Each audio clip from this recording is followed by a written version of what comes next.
¿Ven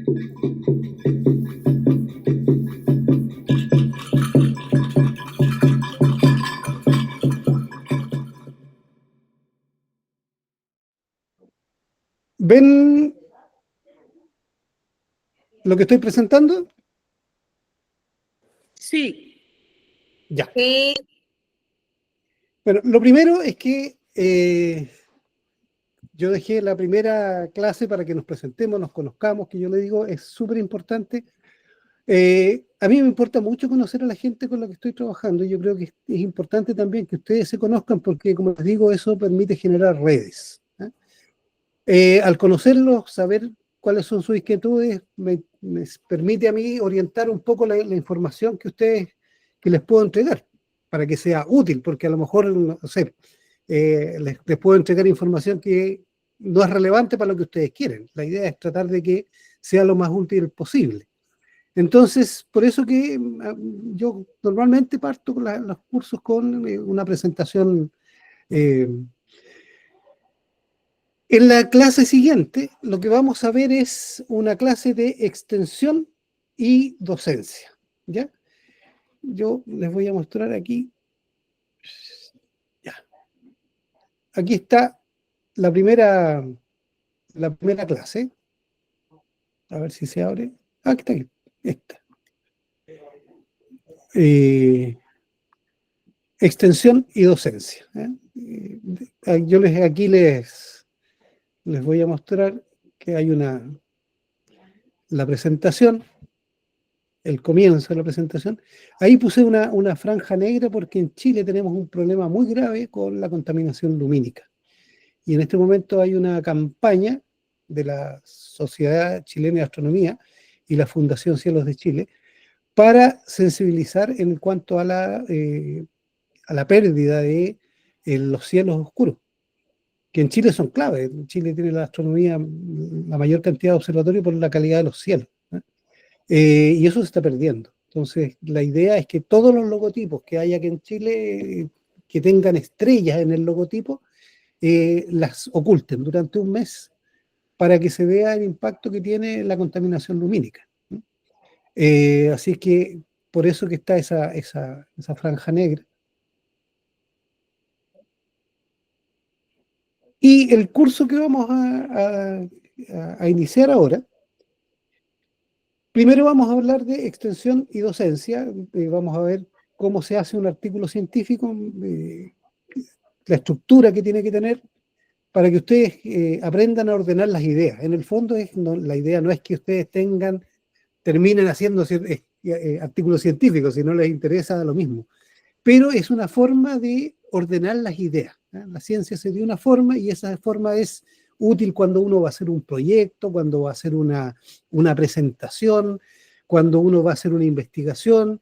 Tiene múltiples usos. Entonces, vamos a hablar de cómo se hace un artículo científico, vamos a hablar de cómo se hace una presentación en PowerPoint, porque mucha gente sabe mucho, pero cuando tratan de mostrarlo en un PowerPoint, resulta o muy aburrido, porque ponen demasiado texto, o no es claro el planteamiento. Entonces vamos a aprender brevemente cómo se hace un PowerPoint y finalmente vamos a hablar de lo que es turismo en nuevas técnicas de turismo. Imágenes en 360 grados, el uso de estas máscaras que permiten ver en todas direcciones. Vamos a hablar algo de eso, brevemente, ¿ya? Porque es una clase que va a abarcar esos tres temas. Después vamos a hablar en una clase, vamos a revisar todo lo que es el origen de la astronomía, cómo parte la astronomía, ¿ya?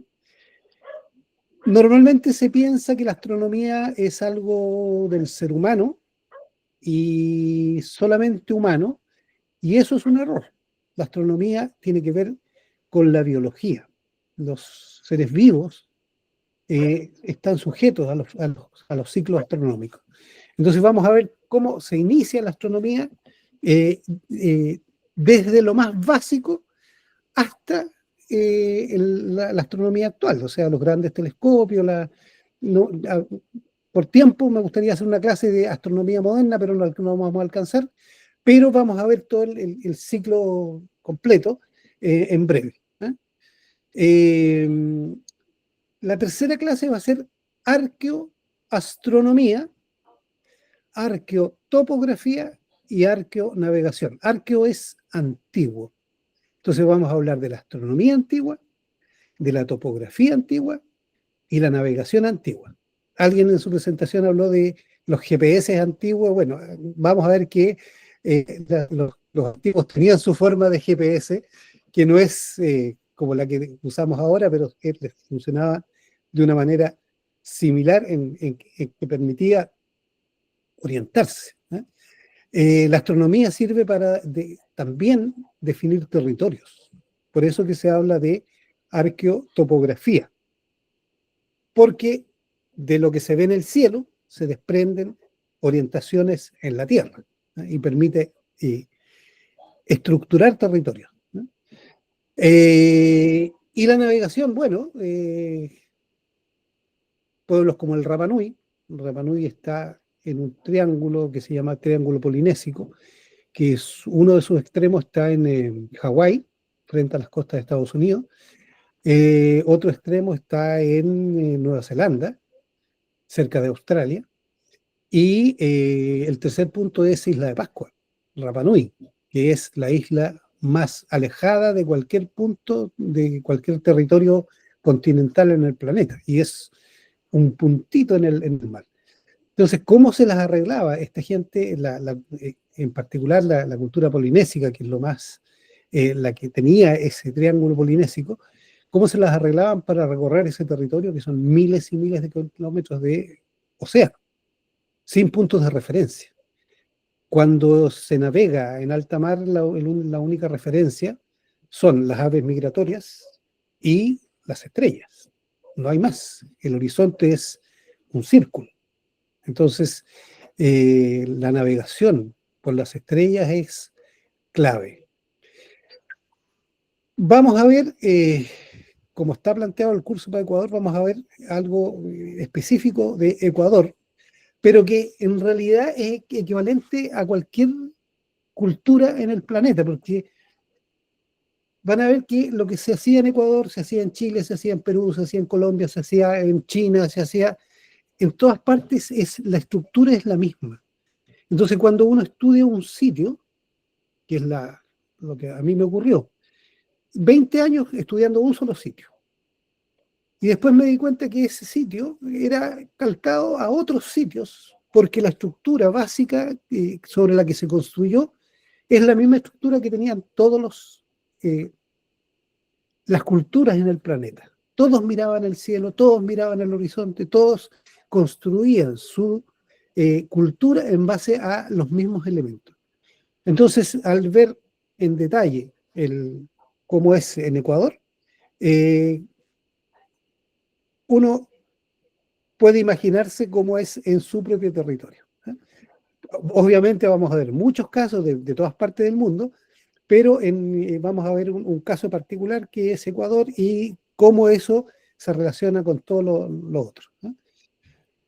Después, en la quinta clase, vamos a hablar de la inteligencia artificial y el patrimonio, que es un tema que no se está discutiendo y que hay que conocer, porque va a implicar muchos cambios y también, a ver, es una tremenda herramienta, una herramienta muy poderosa, pero también es una herramienta, por lo mismo que es muy poderosa, también muy peligrosa cuando uno no sabe usarla. Entonces, si no aprendemos,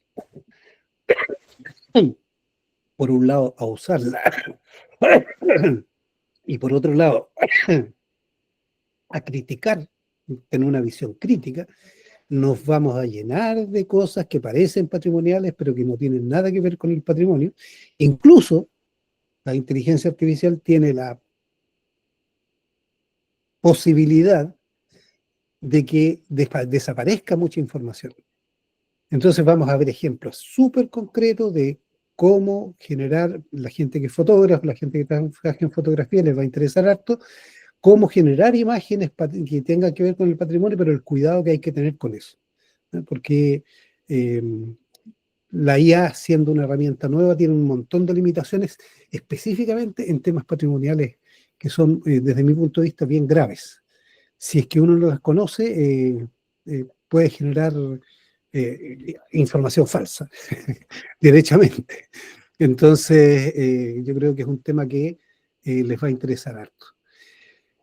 Y finalmente vamos a terminar con lo que se llama paisajes pareidólicos, ¿no? Que es un tema relativamente nuevo. Nosotros lo introdujimos en la arqueología en el año 2006 y desde ahí no hemos parado de encontrar cosas nuevas. Ya hemos hecho varios cursos con la gente en Ecuador, hemos trabajado estos temas con distintas personas y es un fenómeno planetario, es un fenómeno que está en todo el planeta, que está en todas las culturas, que está en todas las épocas, porque es un tema que tiene que ver con fenómenos psicológicos inherentes al ser humano y que obviamente como es inherente al ser humano, no es de una cultura particular, sino que es algo que lleva el ser humano en sí mismo, está en todas las culturas y nos permite explicarnos el origen de leyendas, el origen, por ejemplo, de algunas explicaciones que se encuentran, el origen de los fantasmas, el origen a veces de lo que llaman ovnis, porque en el fondo tiene que ver con la psicología humana y con la neurociencia. ¿Eh? Y hay gente que se ha dedicado a estudiar estos fenómenos y empezaron a entender cómo funciona desde la neurociencia y nosotros lo vemos desde la arqueología, el impacto que eso tiene. Nos permite entender sitios arqueológicos desde otro punto de vista. Y nos permite entender, por ejemplo, el origen de las constelaciones. Hasta hace muy poco nadie hablaba del origen de las constelaciones. No se sabía. Decía la IAU, la Organización Internacional de Astronomía a nivel mundial, decía que las constelaciones tenían su origen en las culturas cazadores-recolectores. Pero eso son miles de años y no explica cómo, sino explica cuándo, pero un cuándo de decenas de miles de años y no cientos miles de años, 200.000 años por lo menos. Entonces, recién desde que empezamos a introducir este tema, empezamos a entender cómo se eh, desarrollaron las constelaciones desde lo más antiguo. Y eso es común a todas las culturas del planeta. Lo que en la última clase la vamos a dejar, lo que yo les voy a pedir es que como ejercicio vamos a hacer una evaluación que no va a tener nota, pero que va a ser súper importante, yo creo, para ustedes, es que cada alumno o alumna elijan un caso de su interés, en su país, en su ciudad, donde quieran. Un sitio arqueológico donde ya hay alguna literatura sobre arqueoastronomía y describan eso en un artículo de 3 páginas, siguiendo la pauta de cómo se hace un artículo científico. Es bien breve, pero la idea es seguir esa pauta, porque esa pauta es cómo se ordena la información. Hay que aprenderlo, ¿no? Porque eso es súper útil para todo lo que uno haga. Cuando uno presenta un proyecto, esa pauta es súper útil. Cuando uno tiene que defender una idea en una empresa, es súper útil. Entonces, es una pauta que yo creo que debiera ser eh, parte de sus herramientas cotidianas, ¿no? Hoy día es bastante más fácil con la inteligencia artificial, pero la inteligencia artificial otra vez entrega un montón de cosas, pero si uno no sabe, la inteligencia artificial entrega muchas cosas erradas. Entonces, si uno no sabe, va con el error de lo que le arroja la inteligencia artificial. Es una herramienta, pero hay que saber utilizarla y saber criticarla, porque si no, uno va a quedar en evidencia rápidamente. Eh, Además de hacer ese artículo de 3 páginas, yo les voy a pedir que elaboren 5 diapositivas que expliquen el caso. Ustedes digan el sitio tanto y en ese sitio ocurre esto en 5 diapositivas. ¿Ya? Para que después en la última clase las podamos ver. Ustedes expongan al resto del curso lo que hemos aprendido, a través de estas 5 diapositivas, y son 5 nomás por una cuestión de tiempo, no podemos pasar todo, tenemos poco tiempo, entonces, pero además porque les va a obligar a sintetizar la información. Y es súper importante aprender a sintetizar la información. Uno no puede pasar eh, demasiado información, a veces se diluye lo que uno quiere decir, hay que saber elegir la información. Y la idea es que al final, la última clase, cada uno exponga el caso que eligió, y si no alcanzamos, hacemos una clase siguiente para simplemente terminar de las exposiciones, y se van a dar cuenta que se aprende mucho, porque cada uno, vamos a ver, somos 15, 16, vamos a ver 16 casos distintos. Entonces, también eso es importante, uno va a ver en un breve plazo varios casos, ¿no? Y la idea es analizar todo esto en conjunto.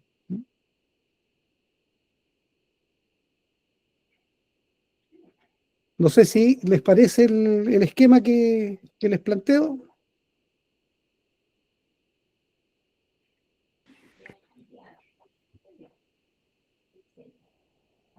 ¿No hay comentarios? Sí, a mí me parece muy bueno. ¿Qué temas vamos a ver? ¿Sí? Me parece que hay 2 personas con las manos levantadas. ¿Quién Viviana levanta mano? Vivas, María Isabel Bastidas y Valentina Allá. Benavides. Sí. Viviana.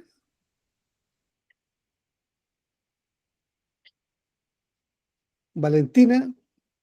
¿Quién quiere decir algo? No, es que no se bajó la mano, no. Muchas Allá. gracias por la información. Ya. Yo sí tengo Entonces. una ¿Sí? pregunta. Dentro de bueno, en las instrucciones que tú has dicho del artículo dice que elijamos un espacio donde haya algo ya investigado de arqueoastronomía, pero no sé si esto debe ser así o no, porque, por ejemplo, a mí me interesa mucho un espacio arqueológico aquí en la provincia de Loro, que está en el cantón Paccha, el cantón ¿Ya? Atahualpa, en Paccha, que es Yacubiña, el complejo arqueológico de Yacubiña. Entonces, no sé si pueda yo tomar más bien como ejemplo ese, porque como que creo yo que no hay nada, no me he puesto a Ya. investigar, pero Pero sería, mira, lo interesante sería, si en ese sitio no hay nada, tú apliques lo que vas a aprender aquí en el sitio. exacto, bueno, esa más o menos es mi idea. Creo porque Ah, no he hecho todavía ninguna, no he revisado nada de artículos, nada de eso. No sé si hay algo de esto. De pronto hay algo, pero muy exploratorio, básico, ¿no?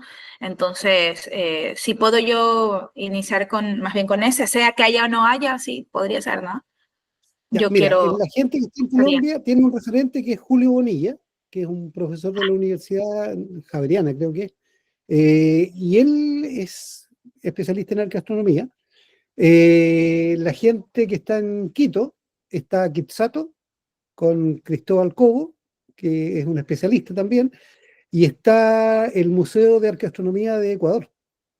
Entonces tienen Ok, referentes muy cercanos.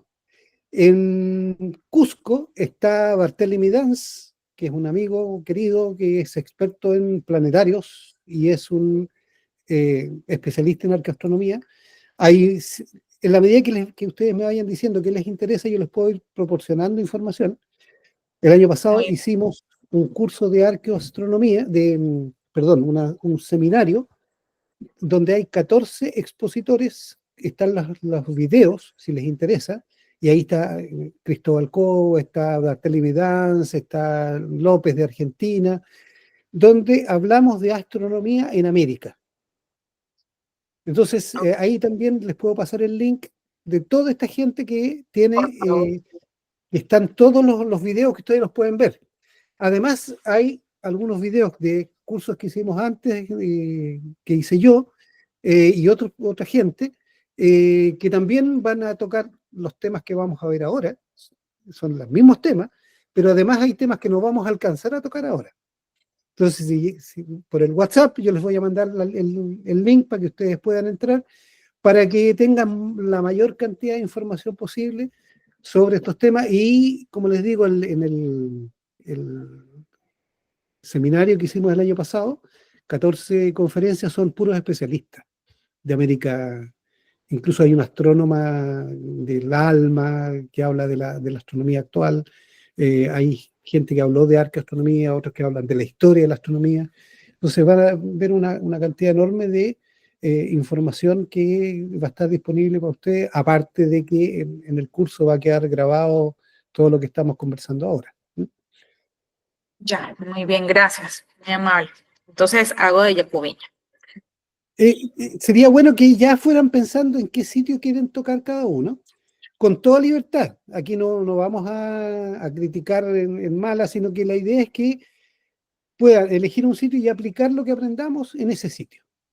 Si hay información, fantástico, y si no, si ustedes quieren arriesgarse y tirarse con un sitio nuevo, la idea es que apliquen lo que vamos a ver ahora durante el curso. No sé si alguien más quedó sin presentarse, si quieren hacer algún comentario, que no les voy mostrando algunas cosas más.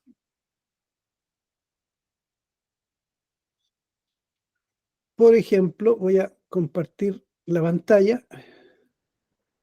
Les voy a mostrar los... ¿Ven ahí? Sí. Ya. Entonces, teníamos la primera, es esto que es extensión y docencia. Ahí vamos a hablar de el temario, cómo redactar un artículo científico, cómo elaborar un PPT y temas de realidad virtual. Entonces vamos a ir viendo cómo se elabora un artículo, qué es lo que hay que tener presente, un esquema bien fácil, ¿ya?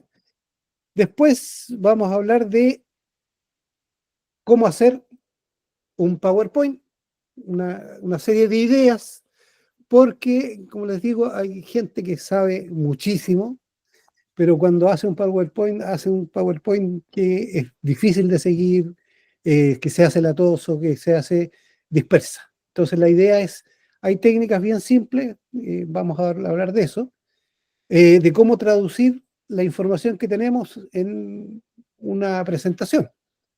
Y finalmente vamos a hablar de realidad virtual. Vamos a también hablar de las nuevas técnicas de realidad virtual, que en un momento fue un boom, sobre todo durante la pandemia, y que ha estado medio en baja, pero que tiene muchas cosas súper interesantes que se pueden aprender.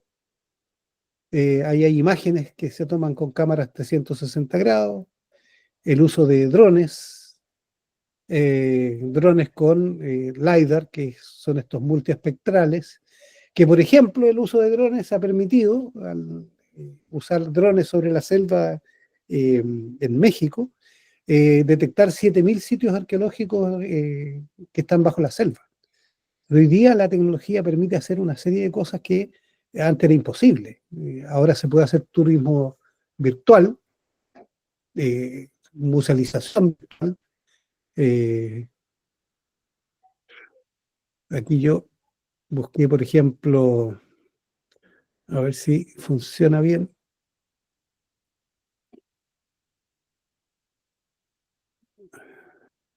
Va. No pinché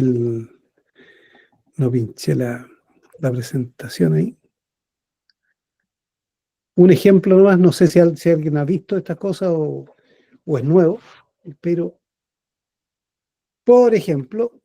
Yo sé, visto, hay muchos museos en el mundo que tienen en sus páginas web la disponibilidad de hacer visitas 360 dentro de sí, sus claro, espacios, y esto se hizo muy famoso cuando estuvimos en pandemia. en Yo doy pandemia. la materia de museología, entonces justamente dentro de los temas que tenía dentro de la materia, tuve que insertar también bueno, es una cuestión que se está dando mucho en el mundo, ¿no?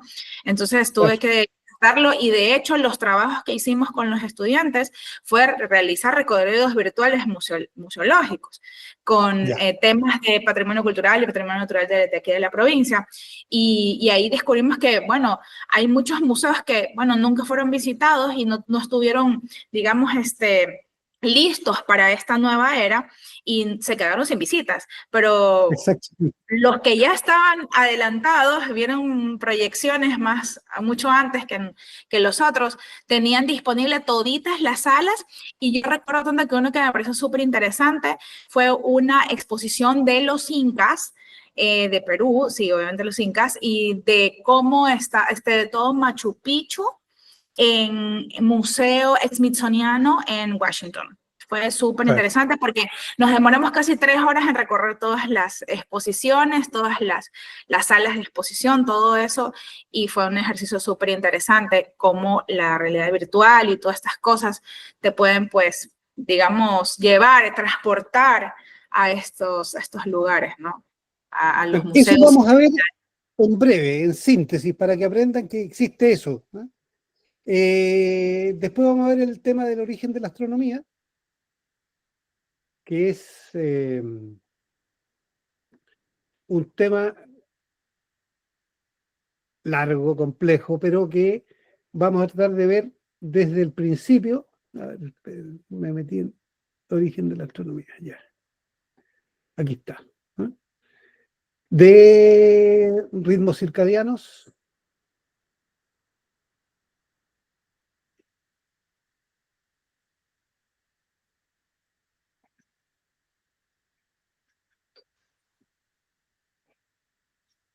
Me perdí un poco en las pantallas, disculpen. La astronomía nace con los seres vivos, o sea, todos los seres vivos están sujetos a la astronomía. Animales, insectos, son expertos astrónomos, aunque uno no crea, las abejas. Entonces, cuando hablan de que la astronomía es algo humano, y eso yo lo aprendí de mis alumnos, no les hacía pruebas, sino que les hacía hacer trabajos, y cuando mis alumnos me hacían trabajo llegaban con cosas que después me obligaban a investigar, y fue surgiendo esta nueva visión de lo que es la astronomía, cosas nuevas. Por ejemplo, se acaba de publicar un artículo de un estudio que se hizo de cómo los árboles reaccionan incluso con anticipación a los eclipses. O sea, saben antes de que pase un eclipse, de que viene un eclipse. Ese tipo de cosas. Después vamos a hablar de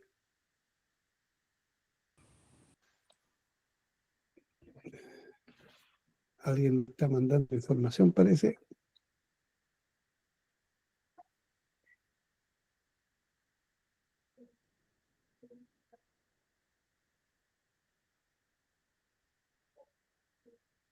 Ya.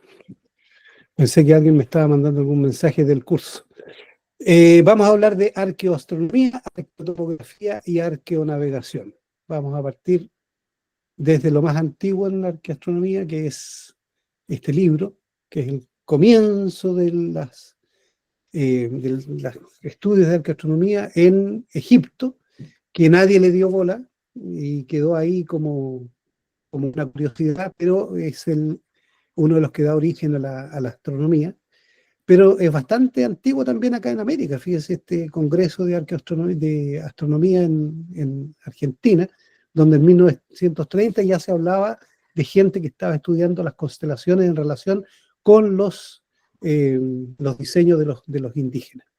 Vamos a ver desde el origen las cosas de la historia, cómo se construye el conocimiento astronómico desde lo más básico.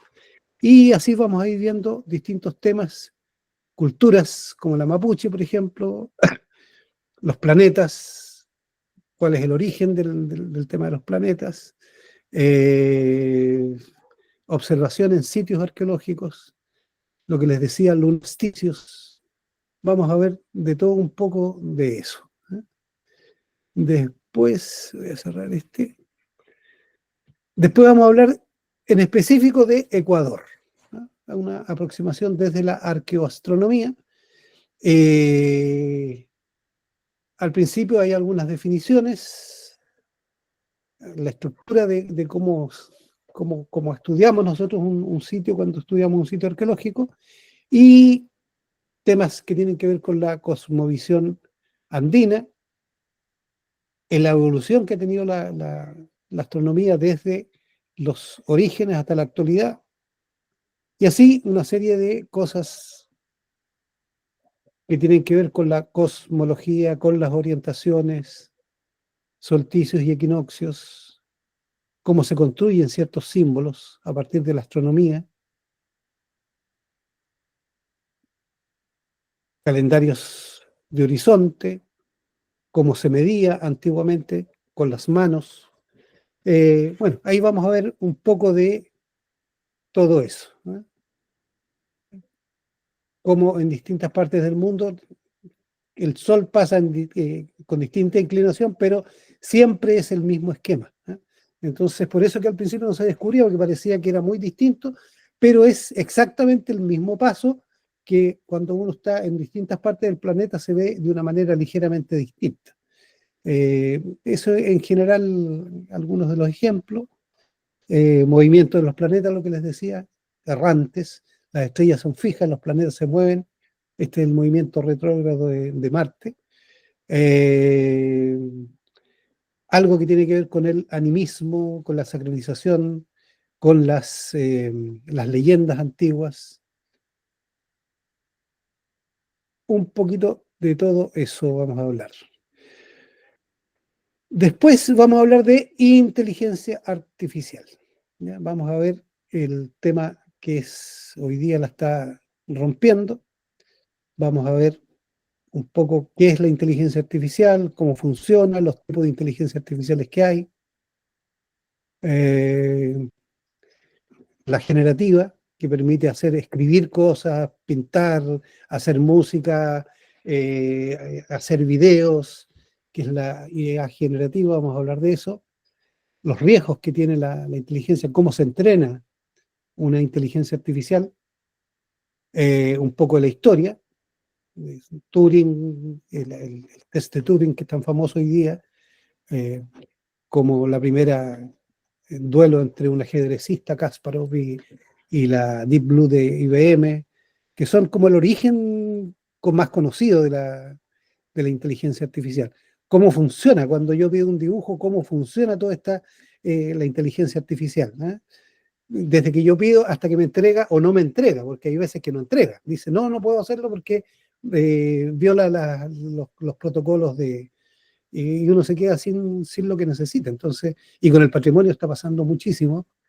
Y, por ejemplo, las ilusiones uno le pasa una imagen, le dice reprodúcemela y le entrega una imagen parecida, pero con un montón de cambios, y eso implica que hay una pérdida patrimonial. Si nos dedicamos a esto, vamos a perder estos originales.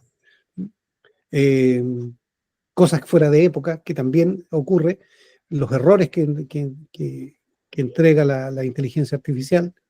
Vamos a ver cómo, por ejemplo, se puede trasladar una imagen antigua a una actualización, los errores que vienen con eso,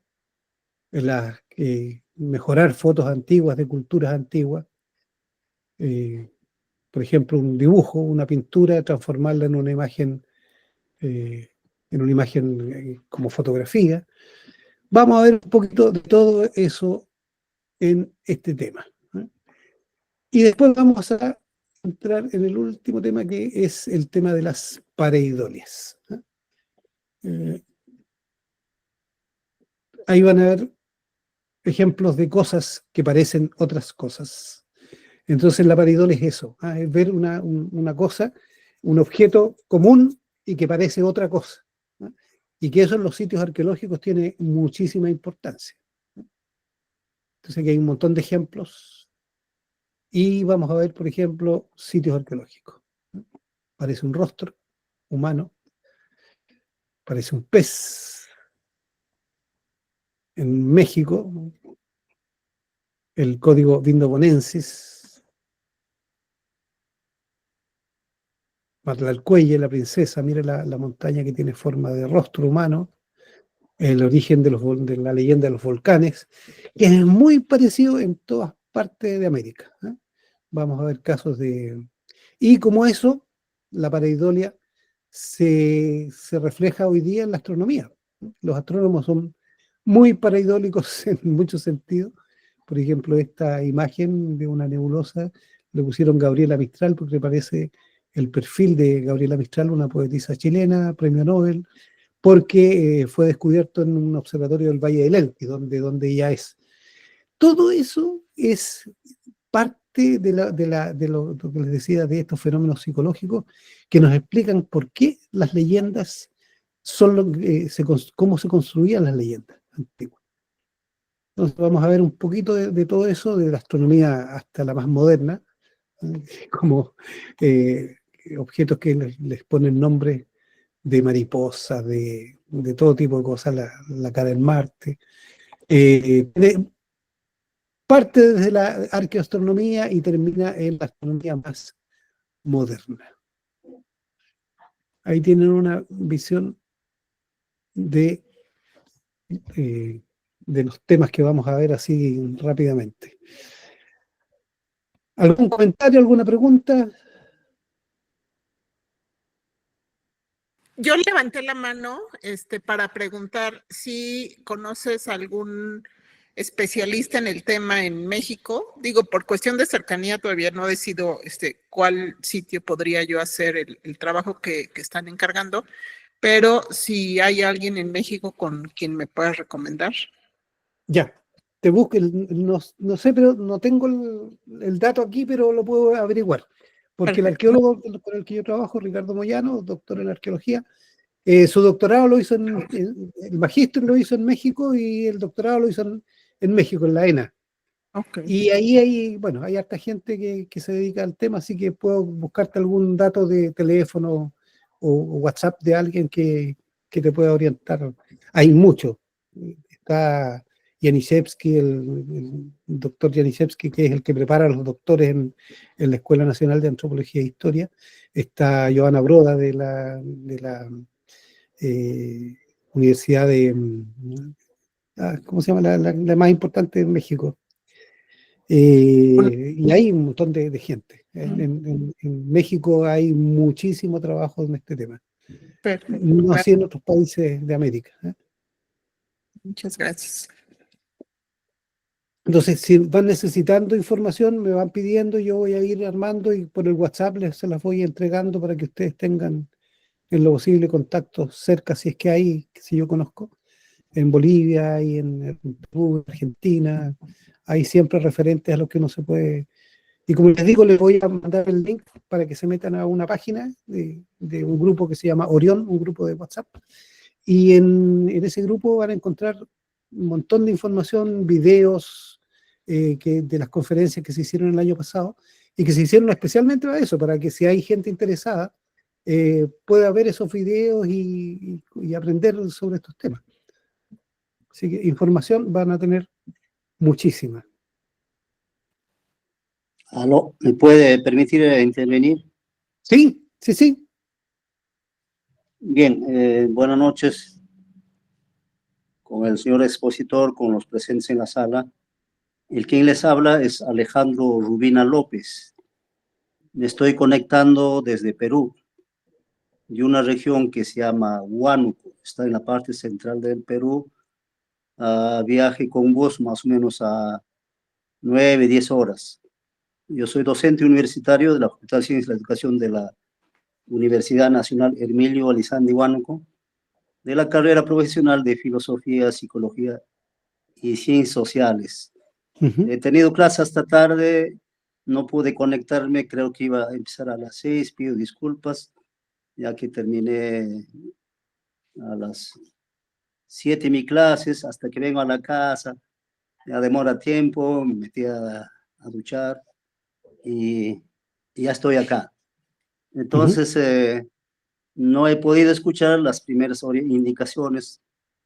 Creo que hoy día empieza la clase y también yo quisiera saber cuál es el horario, a fin de estar permanente en este importante curso sobre arqueoastronomía.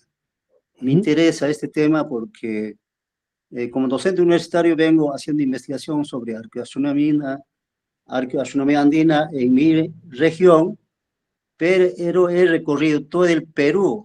Tengo fotografías de cada región, de que hay observatorios astronómicos que empieza desde la época pre-inca. Caral es uno de ellos, ¿no? Que tiene Caral. observatorios astronómicos. Yo vivo en Huánuco, ahí está lo que se llama Cotos. Cotos es una vivienda primigenia que tiene la forma de un horno. Y en Cotos hay observatorios astronómicos. Entonces yo quisiera saber, creo que están dejando trabajo relacionado a eso. Yo vengo investigando este tema, estimados maestros, estimados amigos, desde hace más de 10 años. He recorrido todo el Perú, parte de Bolivia, parte de Chile, e incorporo pues, a mis clases estos elementos importantes porque forma parte de nuestra identidad cultural, ¿no? Y entonces, yo quisiera sugerir, me gustaría organizar una red, ¿no? De arqueoastrónomos, no sé cómo se le podría llamar, de tal manera que estuviéramos en permanente contacto, actualizándonos, avanzando en este tema, porque está muy descuidado. Los historiadores, arqueólogos, antropólogos occidentalizados no le dan importancia a estos vestigios arqueológicos que están relacionados con el movimiento del sol, la luna, las estrellas, lo que en síntesis se llama arqueoastronomía andina. Eso es lo que quería manifestar y muchas gracias por aceptarme. Disculpe, he entrado tarde y a partir de la fecha, cuando ya estoy plenamente enterado a qué hora se va a ser las clases, estaré permanente y podría en todo caso, si me permite, como parte del trabajo creo que entendí que pudiera yo presentar esos vestigios que tengo en fotografías. Nada más, muchas gracias y reitero mis cordiales saludos a todos los presentes. Para mí es un honor estar con ustedes de varios países, creo están de varios países. Yo estuve en México en 2018, conozco México, he recorrido varios vestigios. Yo considero que son observatorios solares, las pirámides que tiene México. Estuve en Teotihuacán, tengo fotos, participé en el 19 Congreso Internacional de Filosofía en la Universidad Autónoma de... caramba, se me va el nombre. Estuve en un congreso internacional presentando justamente mi ponencia titulado Evidencias de la existencia de la filosofía del Tahuantinsuyo, allá en la Universidad Autónoma de Aguascalientes. Estuve ahí. Muchas gracias, muy agradecido. Bueno, acuérdense, los que llegaron tarde, esta clase quedó grabada, que en realidad no fue una clase, fue una presentación, pero yo creo que es súper bueno que nos conozcamos primero antes de comenzar, porque tenemos una bonita jornada por delante, son 8 sesiones, y buena la idea que quede una red. Yo siempre voy a estar disponible para ustedes, para lo que necesiten. Ahora, hay una Sociedad Interamericana de Astronomía en la Cultura, porque yo no sé si saben, pero la arqueoastronomía es una especialidad. Existe otra especialidad que se llama etnoastronomía, que se dedica a investigar la gente que hoy día en las comunidades tiene conocimientos astronómicos. Los campesinos normalmente se guían por la luna, por el sol, por las estrellas. Eso se llama etnoastronomía. Y el paraguas de todo esto es lo que se llama la astronomía cultural. Entonces hay una asociación, Sociedad Interamericana de Astronomía Cultural, que también les puedo dar los datos para conectarse, y se acaba de, como noticia, en la Sociedad Interamericana, perdón, la IAU, la Organización Internacional de Astronomía a nivel mundial, creó un área especial de astronomía cultural, donde se va a incorporar todos estos temas, que es algo nuevo, la IAU se dedicaba a la astronomía actual, pero se están incorporando todos estos temas justamente por la cantidad de gente que está interesada y que por la cantidad de trabajo que se están generando en esta área. Así que yo creo que, no sé si hay algún comentario final. estaríamos en la hora.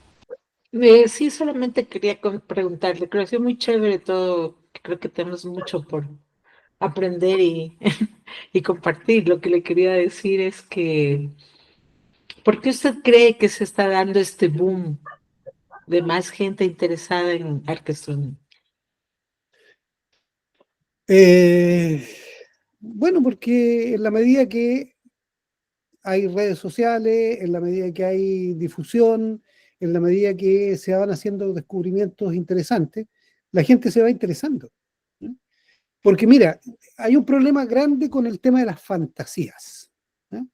Hay mucha fantasía, se habla de las culturas originarias y le empiezan a meter cosas que no tienen nada que ver con las culturas originarias. ¿No? Como les digo, de gente que mezcla ovnis con cultura originaria, que son temas súper entretenidos. Yo lo leo todo lo que puedo, pero no tienen nada que ver una cosa con otra. O sea, en ningún sitio arqueológico que yo he visto, ni conozco a nadie que tenga evidencia de que haya habido algo por el estilo. Entonces, pero es tan increíble lo que hacían los pueblos originarios que no hay necesidad de meterle fantasía. ¿No? O sea, yo, por ejemplo, para poder aprender ciertas cosas que tenía que ver con lo chamánico, que es esoterismo puro, lo chamánico es, entonces, pero ellos eran así. Había una parte que se dedicaba a ver el mundo de una manera como lo hacían los chamanes, que eran técnicas muy precisas, no es un cuento. Bueno, yo tuve que aprender a tomar plantas, tuve que ir a la selva, tuve que ir a un montón de... porque es parte del conocimiento y es una parte tan fascinante que no se necesita meterle fantasía. ¿Eh? La fantasía degrada el conocimiento que tenían los pueblos originarios. Piensen ustedes que para poder sobrevivir en el ambiente, en el medio ambiente, los pueblos originarios, si no sabían muy bien cómo funcionaba su medio ambiente, se morían. Porque si tenían que tirar una semilla, ellos no tenían dónde comprar semillas. Tenían las semillas que tenían y tenían que sembrarlas en el momento preciso para que después dieran fruto. No antes, no después. Si no sabían hacer eso, simplemente se morían de hambre. Entonces era una cosa de supervivencia. Otra cosa, lo que decía el profesor de Perú. Toda América, todo el mundo está lleno de observatorios astronómicos. ¿Por qué? Porque la gente de un valle no podía ir a preguntarle a la gente de otro valle cómo venía el tiempo. Porque a veces, ahora estoy viviendo en el sur de Chile, en un lugar que se llama Bahía Mansa, donde hay una cultura que se llama Huilliche, que es dentro de la cultura mapuche. En general se habla de la cultura, de la astronomía mapuche, ¿ya? Pero cuando uno viene aquí, donde estoy yo, dentro de la astronomía mapuche es una astronomía especial porque es de la costa. No es la misma astronomía que en el Valle Central. Y no es la misma astronomía que la de la cordillera, siendo la misma cultura en la misma línea. Porque cada valle, cada lugar tiene su particularidad.